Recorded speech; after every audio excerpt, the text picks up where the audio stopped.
आयुष चित्रांश इस सेशन को आगे बढ़ाएंगे। आयुष प्लीज आप भी मंच पर आएं। तो जोरदार तालियां करण जी के लिए और रश्मि जी के लिए। करण जी और रश्मि जी से समझने की कोशिश करेंगे भारतीय जनता पार्टी की मौजूदा राजनीति को, हिमाचल प्रदेश में किस तरह से विपक्ष के तौर पर वो लोग काम कर रहे हैं, किन मुद्दों को लेकर काम हो रहा है। Ayush, over to you. बहुत बहुत धन्यवाद पराग। और आज के हम अपने इस अंतिम सत्र की ओर बढ़ रहे हैं। आज सारा दिन हम लोगों ने प्रदेश की जो राजनीति है उससे भी जुड़ी हुई तमाम ऐसे विषय हैं जिस पर चर्चा की है। प्रदेश आगे कैसे बढ़े, इसमें विपक्ष की भूमिका बड़ी महत्वपूर्ण होती है। और आज दो खास शख्सियत इस सेशन में मेरे साथ हैं, उनसे भी आज इसको समझने की कोशिश करेंगे कि हिमाचल दरअसल इस विकास की दौड़ में कहां पर खड़ा है। रश्मि जी, सबसे पहले मैं आपके पास आ रहा हूं, चूंकि सवाल मेरा आपसे पहला ये महिलाओं से जुड़ा हुआ रहेगा, क्योंकि एक राजनीतिक तौर पर भी आपके पास बड़ी जिम्मेदारी है और आप स्वयं भी एक महिला हैं। राजनीति में महिलाओं की भूमिका को आप कैसे देखते हैं, और प्रदेश के लिहाज से भी राजनीति में अगर हम लोग देखें तो महिलाएं किस तरह से अपना योगदान दे रही हैं, और उसमें आपका कंट्रीब्यूशन भारतीय जनता पार्टी के लिहाज से कैसे है? देखिए, आज सुषमा स्वराज जी की पुण्यतिथि है। सर्वप्रथम मैं उन्हें नमन करती हूं, क्योंकि वो भारतीय जनता पार्टी का एक ऐसा नाम है जो महिलाओं को प्रेरित करता है। भारतीय जनता पार्टी का महिला कार्यकर्ता जो है वो समर्पण भाव से, राष्ट्रभक्ति के से ओतप्रोत होकर वो समाज के लिए कार्य करता है, और उसी कड़ी को आगे बढ़ाते हुए हमारी भारतीय जनता पार्टी के जो कार्यकर्ता हैं, जो महिला शक्ति है, वो आगे बढ़ रही है। हमारे यहाँ बूथ से लेकर हमारी जो बहनें हैं वो राष्ट्रीय नेतृत्व तक अपना योगदान जो है वो बीजेपी में दे रही हैं। हमारे यहाँ बूथ की अध्यक्ष भी महिला है, मंडल की अध्यक्ष भी महिला है, जिला अध्यक्ष भी महिला है, और हमारे यहाँ प्रदेशों में भी महिला अध्यक्ष रही हैं। और अभी नया नाम डॉक्टर अर्चना गुप्ता जो कि हरियाणा से हैं वो बनी है। तो हमारे यहाँ महिलाओं को बहुत मान सम्मान दिया जाता है, और मुझे खुशी है कि मैं उस पार्टी से कार्यरत हूं, उस पार्टी में काम करती हूं जो महिलाओं को सम्मान की बात करता है, उनके विकास की बात करता है और उनको आगे बढ़ाने के लिए प्रयासरत है। हमारी ही पार्टी ने जो है अभी जो शक्ति वंदन अधिनियम है उसको लाया, जो चलिए किन्हीं कारणों से पास नहीं हो पाया। पर मैं ये चाहती हूं कि महिलाओं को आश्वासन नहीं, महिलाओं को आगे बढ़ाने का नेतृत्व देना होगा, तभी हमारे समाज की महिलाएं जो हैं वो एक स्थान पर पहुंचकर समाज को नई दशा और दिशा दे सकती है। बढ़िया बात आपने कही, और मुझे लगता है आपको जो महिलाएं सुन रही होंगी वो जरूर इससे उत्साहित होंगी। करण जी, आपसे मेरा सवाल ये है, चूंकि अब चुनावों में वक्त बहुत नहीं है और आपके ऊपर एक बहुत बड़ी जिम्मेदारी है उन तमाम चीजों को बताना, उनको इंगित करना और फिर जनता के साथ उसको कनेक्ट करना। कैसे देखते हैं इस बार 27 में भारतीय जनता पार्टी की तैयारी को? 2027 के चुनाव के लिए भारतीय जनता पार्टी आक्रामक रूप में जो है अपना व्यापक प्रचार करना शुरू कर दिया है। और जिस प्रकार की हम वर्तमान कांग्रेस सरकार की बात करें तो पहले दिन से जब ये 10 गारंटियों के एक पुलंदे के साथ जो है अपनी सत्ता में आए, उसमें से इन्होंने कोई भी गारंटी जो है वो पूरी नहीं कर पाए। महिला शक्ति के साथ धोखा, 1500 रुपये उन्होंने देने की बात करी, वो दे नहीं पाए। अभी तक जो है वो, अब तो बड़ी जल्दी बिल निकलने वाले हैं कि 90,000 रुपये का बिल जो है वो लेके जो है महिलाएं सरकार को भेजने वाली है। युवाओं के साथ धोखा, आप देखिए पहली कैबिनेट में बोला गया था कि 1 लाख नौकरी देंगे, और उप मुख्यमंत्री जी ने तो ये भी बोल दिया कि अब 58 साल की पक्की नौकरी देंगे, कंट्रैक्ट वाली आउटसोर्स वाली नौकरी नहीं देंगे। और उसके उपरांत बोले कि हम 5 साल के अंदर 5 लाख नौकरियां देंगे पक्की, पर आज तक नौकरियां नहीं दी गई है। कौन लगा है, मैं व्यक्तिगत किसी के ऊपर टिप्पणी नहीं करूंगा, पर किसी के बच्चे, किसी के रिश्तेदार, किसी का कोई, तो अपने जो है कुटुंब की नौकरियां लगाना जो है वो केवल मात्र एक एजेंडा रह गया सरकार का। उसके उपरांत देखिए अभी तक जो है वो फलों का कोई समाधान नहीं हुआ। इन्होंने बोला कि हम कृषक के लिए योजना बनाएंगे, दूध खरीदेंगे, दूध की अभी तक पेंडिंग है पेमेंट्स। अगर आप सेब की बात करें तो इन्होंने सेब का निर्माण करने के लिए एक सेल बनाने के लिए बोला था, उसमें कुछ नहीं हुआ। अब तो जो है जो सड़ा हुआ सेब होता है उसके ऊपर भी कैपिंग लगा दी है, 3 बोरी खरीदी करेंगे, 30 किलो की खरीदिया करेंगे, उसका रेट उचित नहीं मिलेगा। तो आपका कृषक और बागवान जो पूरा सेक्टर है वो भी त्रस्त है। और साथ ही अगर हम बात करते हैं कि इन्होंने बोला था हर जिले के अंदर जो है हम एक मुख्यमंत्री की सेवा एम्बुलेंस लॉन्च करेंगे, वो भी नहीं हुआ। इस प्रकार 10 गारंटियों में बहुत गारंटियां ऐसी है जो अभी तक पूरी नहीं हो पाई। दूसरा, हर रोज आप देखेंगे, हर रोज हम ये बात करते हैं किस प्रकार से हम एक नैरेटिव सेट करेंगे, कांग्रेस कौन से नैरेटिव पे काम कर रही है, पर हर रोज कुछ ना कुछ ऐसा प्रकरण हो जाता है कि वहां पर जो है नैरेटिव बदलने का प्रयास हो जाता है। सरकार जो है कुछ ना कुछ ऐसा जो है या तो भ्रष्टाचार का काम करेगी, या अपने एक कोई यू टर्न वाली सरकार के नाम से जानी जाएगी, या FIR की सरकार से जानी जाएगी, प्रतिशोध की सरकार से जानी जाएगी, केस बनाने वाली सरकार से जानी जाएगी। तो मुद्दे इतने हो गए हैं कि इसके ऊपर एक पूरी पुस्तक निकल सकती है कि 365 दिन अगर आप देखें तो 1500 पेज की तो हम पुस्तक 5 साल के अंदर लॉन्च हो सकती है। चलिए, तो आप ये कह रहे हैं कि ये बड़े मुद्दे हैं जिसके साथ आप जाने वाले हैं।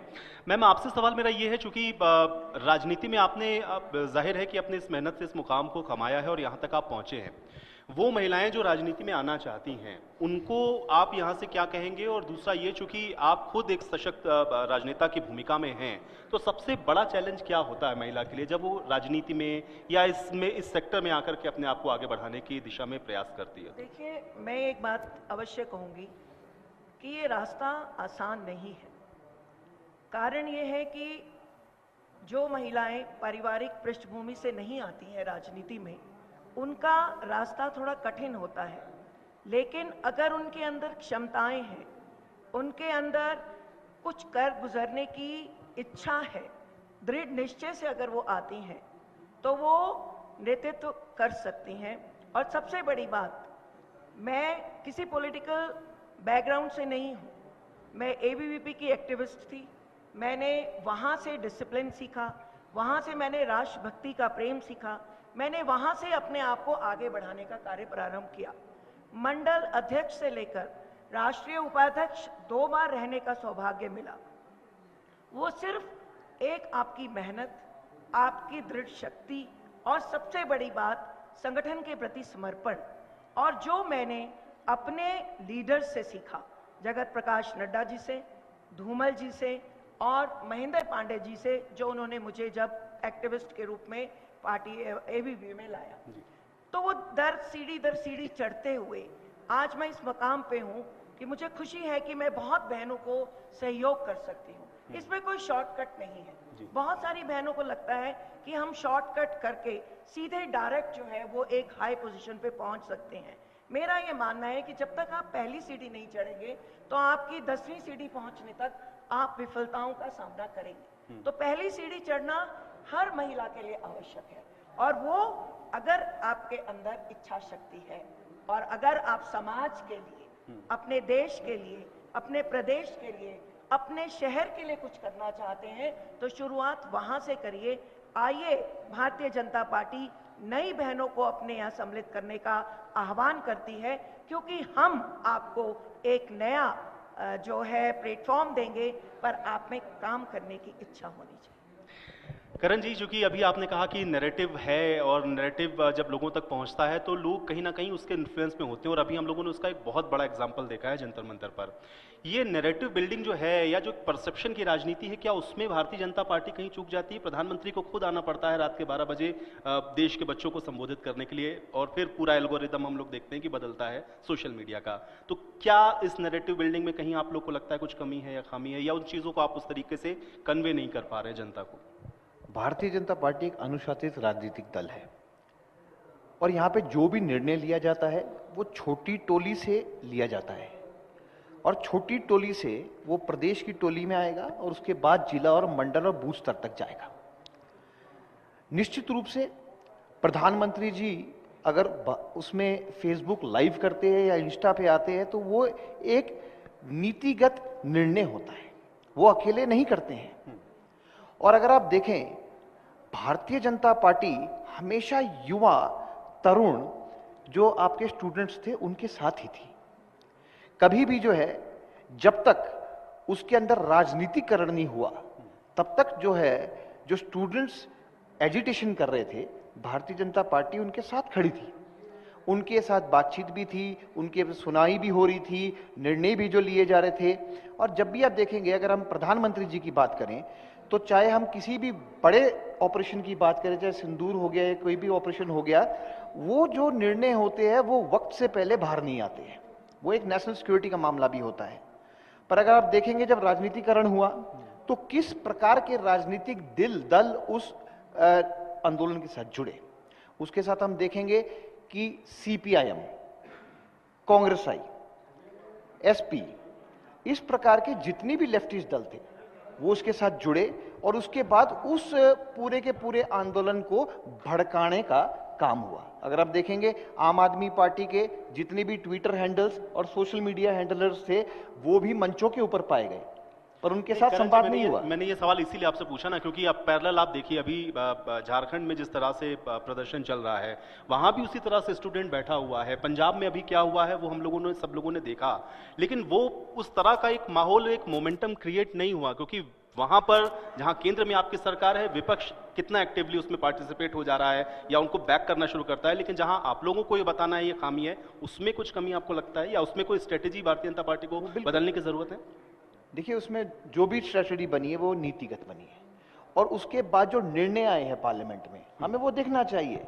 वो ऐतिहासिक निर्णय है, फास्ट ट्रैक कोर्ट की स्थापना होती है, उसके बाद सजाएं जो है वो उसके अंदर निर्धारित की जाती है, फाइन्स उसके अंदर निर्धारित की जाती है, वो जितने भी है वो ऐतिहासिक निर्णय है।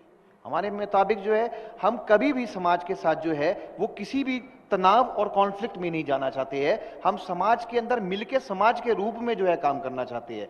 समाज के अंदर कॉन्फ्लिक्ट हो वो भारतीय जनता पार्टी कभी भी उसके पक्ष में नहीं है। मैं इसमें कुछ कहना चाहूंगी। देखिए, युवा पीढ़ी जो है वो भारत की रीढ़ की हड्डी है।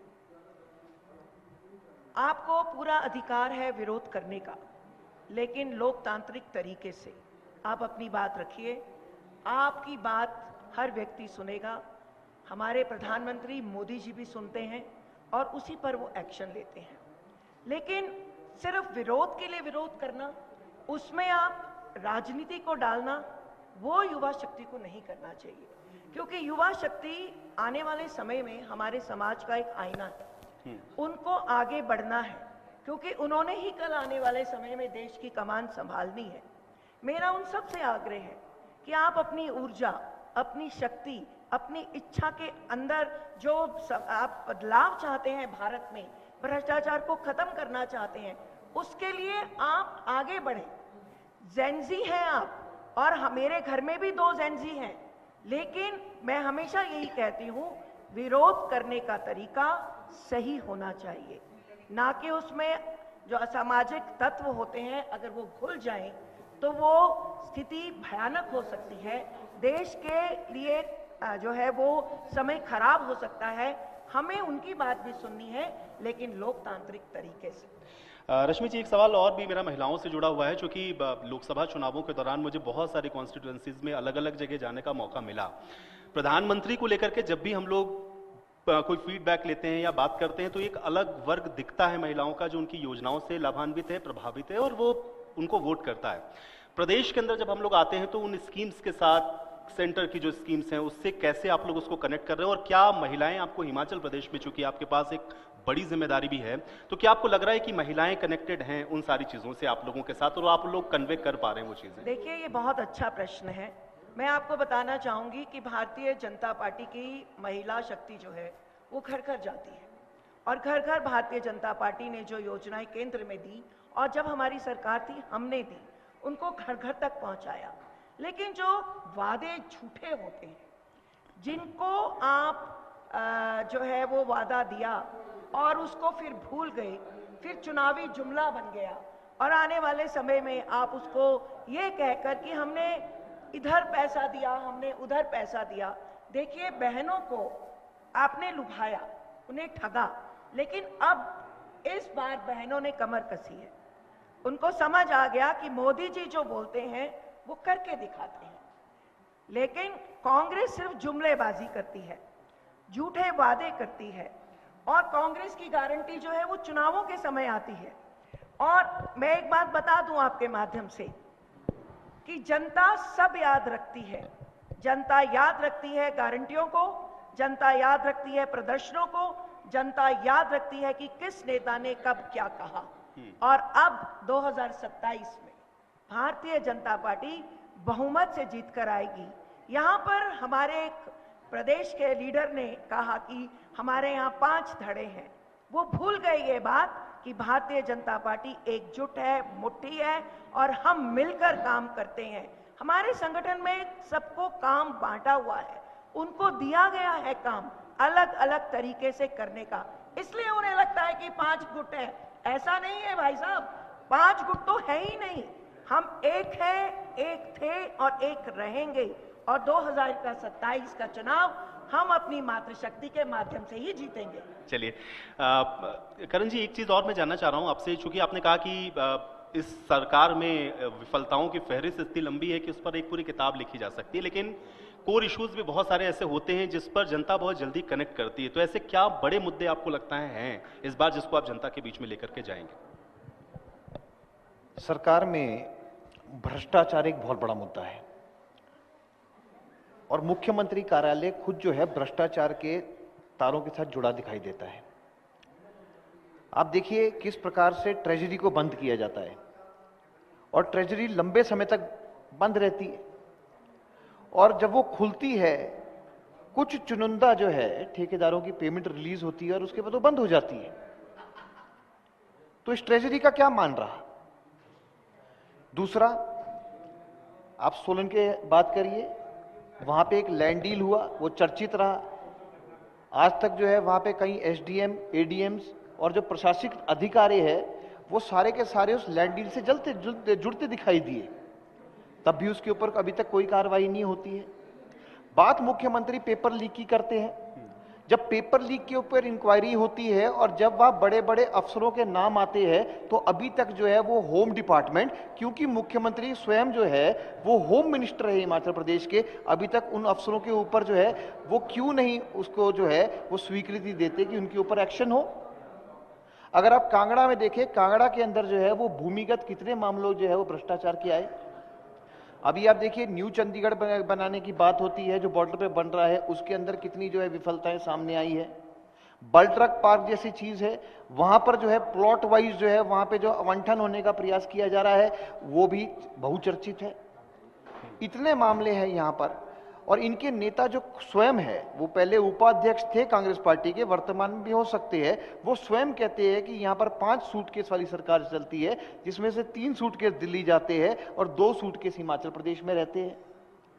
अब बात करते हैं बेनामी सौदों की, बात करते हैं तो बेनामी सौदे के अनगिनत मुद्दे यहां पे निकल के आते हैं। चर्चा तो ये भी चल रही है कि स्वयं जो मुख्यमंत्री कार्यालय में बैठे हैं उनके जब बेटे के ऊपर एक वार हुआ था वो भी एक किसी डील के अंतर्गत हुआ था। अब इतनी सारी चीजें सामने निकल कर आती है और अब संगठन और जो आपकी सरकार है उसके अंदर जितना भी समन्वय है वो बार बार टूटता हुआ दिखाई देता है। यहां तक प्रभारी जी जो इनके हैं पाटिल जी, उनकी ये रिपोर्ट दिल्ली जाती है, उसमें ये निकल के आता है कि मुख्यमंत्री जी आप अपना तरीका बदलिए नहीं तो आपको बदल दिया जाएगा। तो संगठन भी तार तार होता दिखाई देता है। अभी वर्तमान में आप देखेंगे ये भारतीय जनता पार्टी के बारे में टिप्पणी करते हैं पर इनके मुख्यालय में इनके मंत्री विक्रमादित्य जी आते हैं, वहां नारे अलग लगते हैं, मुख्यमंत्री जी के अलग लगते हैं। उप मुख्यमंत्री की पावर जो है वो नलीफाई कर दी है, जीरो कर दी है। उप मुख्यमंत्री जी जो है कुछ ऑर्डर जो है वो पास नहीं कर पाते हैं, ना कोई उनकी योजनाएं धरातल पर उतार पाते हैं। उनके जितने भी महकमे हैं उसके अंदर कुछ ना कुछ इंक्वायरी जो है वहां पे चल रही है, चाहे आईपीएच में चल रही है, किसी में चल रही है। परचेजेस किस प्रकार से होती है, हम तो बात ये भी करते हैं कि रोबोटिक सर्जरी की अगर हम बात करें तो एक रोबोटिक सर्जरी का केंद्र जो है वो यहाँ पर चाहिए था और यहाँ पे कितने रोबोटिक सर्जरी के टेंडर खुल गए हैं और उसके अंदर कितनों में जो है वो कितने की मशीन कितने में गई, उसके अंदर कोई पारदर्शिता नहीं हो पाई है। इसी प्रकार से आप देखिए नौकरी की बात करते हैं तो अब तो पक्की नौकरी तो बंद हो गई है, आउटसोर्स भी बंद कर दी गई है, पर अभी बैकडोर एंट्री कितनी चल रही है वो अगर आप हिसाब लगाएंगे तो वो हजारों में निकल चुकी है। तो सिर्फ केवल मात्र जो है pick and choose and give employment वाला जो बिजनेस यहाँ पे चल रहा है तो उसमें जनता डायरेक्ट कनेक्ट होती हुई दिखाई देती है और यहाँ तक कि राशन डिपो से राशन गायब हो चुका है और पिछला कोटा जो है वो लंबित करके समाप्त कर दिया गया है। अगर अप्रैल का राशन जो है वो डिपो में नहीं मिलता है और अगर कोई जो है वो जून में खरीदता है तो पिछले जितने भी महीने हैं उनके राशन का कोटा ही समाप्त कर दिया, उनको नहीं मिलेगा। ये भी सीधा सीधा जो है जनता से कनेक्ट होने वाला विषय है। अब आप शिमला की बात कर लीजिए, नगर निगम शिमला में अभी महापौर जी यहां बोल के गए कि यहां पर जितनी भी हम प्रॉपर्टी टैक्स का पैसा कलेक्ट करते हैं उससे हम जो है या बेनिफिट और हम विकास का प्रयास करते हैं, पर ट्रेजरी ही शिफ्ट कर दी गई है और अब टीसीपी में जो है वो पैसा डिपॉजिट हो रहा है और स्टेट जो है उस पैसों को उन नगर पंचायतों को देने का प्रयास कर रहा है जहां उन्होंने पेंशन देने का लाभ जो है वो लोगों को देना है। यहां से 50,000 से 80 करोड़ जो है, यहां पे 50 से 80 करोड़ जो है वो यहां का शिमला का नगर निगम का प्रदेश के लिए यूटिलाइज करने का प्रयास कर रहे हैं। अब ये बात कर रहे थे कि हम नक्शे पास करते हैं, आर्किटेक्ट प्लानर जो है नक्शे पास करता है, उसकी फीस हमारे पास आती है। अब वो जो है टीसीपी को पावर शिफ्ट कर दी गई है, यहाँ का एपी जो है वो नक्शा पास ही नहीं कर सकता। इन्होंने नगर निगम जो सुविधाएं देने के लिए बनाया गया था उसको पंगु बना दिया है। यहाँ के नगर निगम के पास पैसे ही नहीं बचे हैं और बड़ी बड़ी बातें ये करके जाते हैं। चलिए, बहुत सारे मुद्दे आपने बताए और बहुत सारे मुद्दे आपने गिनाए भी, और अब ये मैं जनता पे ही छोड़ता हूं। जनता देख रही है इसको और जनता ही तय करेगी कि आखिर इस बार के चुनावों में वो जो रिजल्ट है वो किस तरह से देती है। करण जी, बहुत शुक्रिया, आपने अपना वक्त निकाला, इस चर्चा का हिस्सा आप बने। रश्मि जी, आपका भी बहुत शुक्रिया, आपने अपना कीमती वक्त दिया हमारे लिए। मैं एक टैगलाइन बोलना चाहती हूँ कि भारतीय जनता पार्टी का संकल्प है आने वाले समय में महिला शक्ति को आगे बढ़ाना, महिला शक्ति को आत्मनिर्भर बनाना और महिलाओं को उनके हाथ को काम देना। हम चाहते हैं कि हमारे हिमाचल की महिलाएं पूरे देश में अपना नाम रोशन करें और यही भारतीय जनता पार्टी का संकल्प